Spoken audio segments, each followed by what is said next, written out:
Você já ouviu falar dos gigantes da Bíblia? Criaturas misteriosas, que aparecem em passagens enigmáticas das Escrituras, e que até hoje levantam perguntas sem resposta. Seriam apenas metáforas? Homens comuns, mas de grande estatura? Ou seres de outro mundo, ligados a forças espirituais ocultas? Prepare-se, porque no vídeo de hoje você vai conhecer toda a verdade por trás dos gigantes da Bíblia. Um mistério pouco falado, mas que pode mudar completamente a forma como você enxerga as Escrituras Sagradas. Fique até o final, porque talvez, ao terminar esse vídeo, você comece a enxergar a Bíblia com outros olhos. Tudo começa em Gênesis, capítulo 6, versículo 4. A Bíblia diz: naqueles dias havia gigantes na terra. E também depois, quando os filhos de Deus possuíram as filhas dos homens e delas nasceram filhos. Estes eram os valentes que houve na antiguidade, homens de fama. Aqui encontramos a palavra misteriosa, Nefilins. Mas, quem eram eles? Alguns acreditam que filhos de Deus se refere a anjos caídos que se uniram a mulheres humanas, gerando descendentes híbridos, meio espirituais, meio carnais. Outros estudiosos defendem que eram apenas descendentes da linhagem de Sete, considerados justos, que se misturaram com a linhagem de Caim, corrupta e rebelde contra Deus. E ainda quem interprete os nefilins como guerreiros de grande porte, homens poderosos que dominaram pela força e pelo terror. Mas independentemente da interpretação, algo é inegável: a Bíblia cita a existência desses gigantes antes do dilúvio. E o detalhe mais assustador, o texto ainda acrescenta: e também depois. Será que os gigantes não foram todos destruídos com o dilúvio? Ou será que, de alguma forma, sua linhagem sobreviveu? Anos mais tarde, quando Moisés enviou 12 espias para observar a terra prometida, a cena foi impressionante. Em Números, lemos o relato dos espias. Também vimos ali gigantes, filhos de Enaque, descendentes dos gigantes, e éramos, aos nossos olhos, como gafanhotos, e assim também éramos aos seus olhos. Gigantes tão imensos, que os israelitas se sentiam como insetos diante deles. Esses gigantes eram chamados Anaquins. E havia também outro personagem misterioso, Og, rei de Bazã. Deuteronômio descreve a cama de Og, feita de ferro, com mais de 4 metros de comprimento. Por que a Bíblia traria esse detalhe tão específico, se fosse apenas uma metáfora? Esses relatos mostram que, mesmo depois do dilúvio, gigantes continuaram aparecendo. Seriam sobreviventes dos nefilins? Ou descendentes de uma nova união proibida entre anjos caídos e mulheres humanas?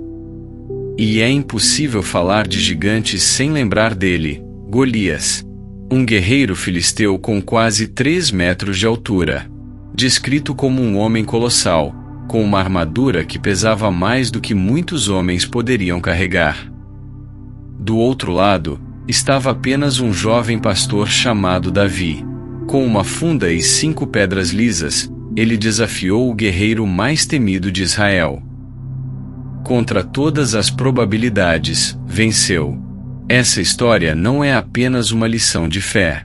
Ela também é uma prova de que gigantes existiram na história bíblica. Se Golias foi um personagem real, então os gigantes não são apenas lendas. Existem 3 grandes interpretações sobre os gigantes da Bíblia. Primeira, a visão espiritual. Eles seriam descendentes de anjos caídos, que se rebelaram contra Deus e geraram uma linhagem corrompida. Isso explicaria por que a terra estava tão cheia de violência antes do dilúvio. Segunda, a visão simbólica. Nesse caso, os gigantes representariam forças opressoras, inimigos grandiosos que o povo de Deus precisava enfrentar. Eles seriam metáforas de desafios quase impossíveis, mas não literalmente criaturas de grande estatura. Terceira, a visão literal. Homens geneticamente diferentes, de altura e força descomunais, que viveram em épocas antigas. Se pensarmos que até hoje existem pessoas com mais de 2,40 metros de altura, seria realmente impossível que no passado houvesse homens ainda maiores? E se os Nefilins não tivessem sido totalmente destruídos? E se, de alguma forma, essa linhagem tivesse continuado a existir? Será que os gigantes poderiam ainda estar entre nós, escondidos pela história? Ao olharmos para a narrativa dos gigantes na Bíblia, percebemos que não se trata apenas de figuras mitológicas ou lendas antigas. Eles simbolizam os grandes obstáculos que o povo de Deus enfrentou. Inimigos que pareciam invencíveis, barreiras que pareciam impossíveis de derrubar. Mas há algo ainda mais profundo, a lição espiritual que isso traz para nós hoje.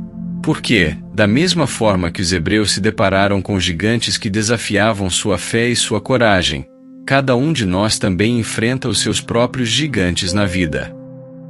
Para alguns, o gigante é o medo. Para outros, a falta de oportunidades. Mas, para muitos, o maior gigante é a mentalidade de escassez, aquela voz que insiste em dizer que nunca vai dar certo, que não existe saída, que não há esperança. E é justamente aqui que a Bíblia nos ensina algo poderoso.